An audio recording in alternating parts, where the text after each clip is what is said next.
Hello everyone, this is Vijeta do talk. Welcome to my channel.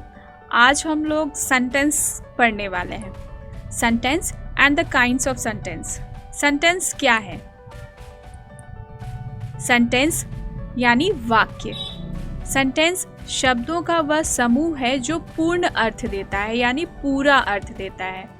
जैसे Ram lives here, Ram यहाँ रहता है। डू यू प्ले क्रिकेट, क्या तुम क्रिकेट खेलते हो? प्लीज गो देयर, कृपया वहां जाओ। मे गॉड सेव हर, भगवान उसे बचाए। What a lovely site it is, कितना सुंदर साइट है, कितना सुंदर दृश्य है। तो इन शब्द समूहों को देखने से पता चलता है कि ये सारे पूर्ण अर्थ देते हैं, पूरा अर्थ देते हैं, और ये सभी वाक्य हैं। इनमें से वाक्य का जो पहला कथन है वो सामान्य कथन है। दूसरा वाक्य जो है वो प्रश्न है, क्वेश्चन है। तीसरा वाक्य में आग्रह देखने को मिलता है। चौथा वाक्य कामना या विश बता रहा है। पांचवा वाक्य आश्चर्य का भाव है। इन्हीं भावों को व्यक्त करने के आधार पर वाक्य को सामान्यतः 5 वर्गों में बांटा गया है। 5 इसके भेद हैं। क्या क्या है? फर्स्ट है असर्टिव सेंटेंस यानी स्टेटमेंट, जिसे हिंदी में कथात्मक वाक्य या कथन भी कहते हैं। सेकंड है इंटरोगेटिव सेंटेंस या क्वेश्चन, यानी प्रश्नवाचक वाक्य या प्रश्न। थर्ड है इम्पेरेटिव सेंटेंस या कमांड, जिसे हिंदी में आदेशात्मक वाक्य या आदेश कहते हैं। फोर्थ है ऑप्टेटिव सेंटेंस यानी विश, इसे हिंदी में कामना सूचक वाक्य या कामना कहते हैं। फिफ्थ है एक्सक्लेमेटरी सेंटेंस यानी विस्मयादि बोधक वाक्य।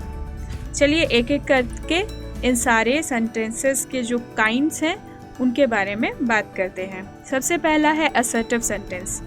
असर्टिव सेंटेंस क्या है? ऐसा वाक्य जिससे सामान्य कथन या घोषणा का बोध होता है वो असर्टिव सेंटेंस कहलाते हैं। जैसे the earth is round, earth यानी पृथ्वी गोल है। Second is the stars shine by night, stars यानी तारे रात में चमकते हैं। Third is we live on earth, हम लोग पृथ्वी पर रहते हैं। तो ये सारे जो है ये सारे कथात्मक वाक्य हैं, यानी कथन है। इसमें प्रारंभ में एक सब्जेक्ट होता है, जैसे सब में देख सकते हो अर्थ, स्टार्स, वी, ये सारे क्या हैं? ये सब्जेक्ट्स हैं, इन वाक्य के सब्जेक्ट्स हैं। और इसके अंत में क्या होता है? फुल स्टॉप होता है। सबके अंत में देखिए आप लोग फुल स्टॉप लगा हुआ है। तो इससे पहचान होती है कि ये असर्टिव सेंटेंसेस हैं। नेक्स्ट पर आते हैं इंटरोगेटिव सेंटेंस। इंटरोगेटिव सेंटेंस क्या होता है? ऐसा वाक्य जो प्रश्न पूछने का काम करता है, इंटरोगेटिव सेंटेंस कहलाता है। जैसे कि यहाँ देख सकते हैं Why are you weeping? तुम क्यों रो रहे हो? Who has broken this chair? यह चेयर, ये कुर्सी किसने तोड़ी है? Do you like Sita? क्या सीता आपको पसंद है? तो इसमें प्रारंभ में हमेशा एक इंट्रोगेटिव वर्ड रहता है। इंट्रोगेटिव वर्ड्स में क्या क्या आते हैं? जैसे कि क्वेश्चन वर्ड्स भी कुछ लोग इसे कहते हैं, जैसे कि what, who, whom, whose, which, why, when, where, how, ये सारे वर्ड्स इंट्रोगेटिव वर्ड्स होते हैं। तो या तो इनके स्टार्टिंग में इनकी स्टार्टिंग होती है क्वेश्चन वर्ड या इंट्रोगेटिव वर्ड से, या फिर इसके प्रारंभ में इसकी स्टार्टिंग होती है किसी ऑक्सिलरी वर्ब से। ऑक्सिलरी वर्ब यानी सहायक क्रिया, जैसे कि यहाँ पर डू है। डू के अलावा भी बहुत सारे ऑक्सिलरी वर्ब्स हैं, जैसे do, does, did, is, are, am. और इनके अंत में क्या होता है? इनके अंत में क्वेश्चन मार्क्स होते हैं। देखिए सबके अंत में क्वेश्चन मार्क्स हैं। तो ये होती है पहचान इंटरोगेटिव सेंटेंसेस की। नेक्स्ट है इम्पेरेटिव सेंटेंसेस। इम्पेरेटिव सेंटेंस क्या है? ऐसा वाक्य जिससे आदेश या आग्रह या सुझाव का बोध होता है, इम्पेरेटिव सेंटेंसेस कहलाते हैं। जैसे क्लीन द कार, यानी कार को साफ करो। तो यहाँ साफ साफ समझ में आ रहा है कि ये ऑर्डर है। और नेक्स्ट है प्लीज़ हेल्प मी, प्लीज़ मेरी मदद करो। ये क्या है? ये रिक्वेस्ट है, यानी किसी को प्रार्थना करना, निवेदन करना। नेक्स्ट है हेल्प द पुअर, गरीबों की मदद करो। तो ये सजेशन है।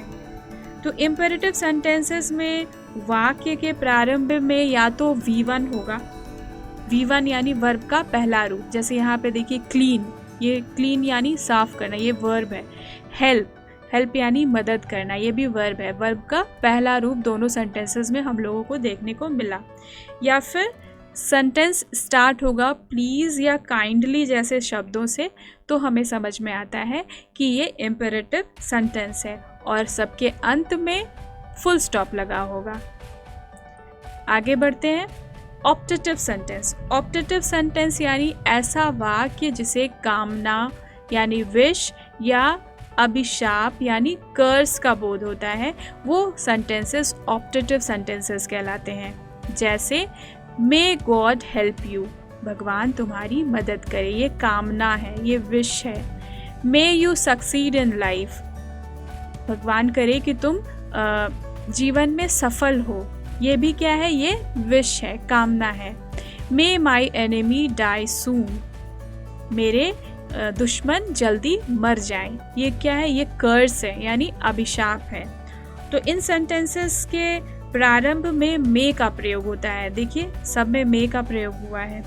और किंतु कभी कभी ऐसा होता है कि मे को छुपा दिया जाता है और वाक्य के अंत में एक एक्सक्लेमेशन मार्क, जैसे यहाँ है ये सारे एक्सक्लेमेशन मार्क, ये सारे एक्सक्लेमेशन मार्क का प्रयोग होता है। तब आपको समझ में आ जाएगा जिस सेंटेंस में विश का या अभिशाप का बोध हो और जिसके अंत में एक्सक्लेमेशन मार्क हो, तो वैसे सेंटेंसेस ऑप्टेटिव सेंटेंस होते हैं।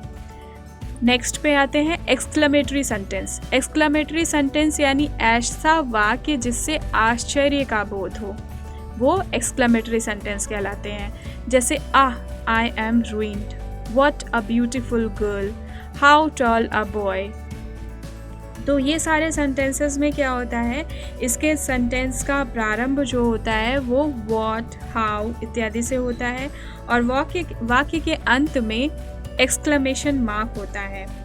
और किंतु एक्सक्लेमेटरी सेंटेंस का प्रारंभ अगर आह, ओह, अलास, हुर्रा ये सब वर्ड से होता है तो उसके अंत में फुल स्टॉप होता है। जैसे कि इस सेंटेंस में देखिए आह से स्टार्ट हुआ है लेकिन अंत में क्या है? फुल स्टॉप है।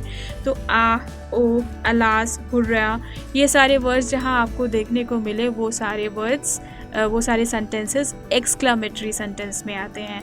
और ऐसे सेंटेंसेस जो व्हाट, हाउ इत्यादि से स्टार्ट होंगे उनके लास्ट में एक्सक्लेमेशन मार्क होगा, तो वैसे सेंटेंसेस भी एक्सक्लेमेटरी सेंटेंसेस में आते हैं। आई होप कि ये वीडियो आप लोगों को पसंद आया होगा और जो चैप्टर है सेंटेंस ये आप लोगों को क्लियर हो गया होगा। If it is so, please like the video, share it with others and do subscribe my channel for further videos. Thank you.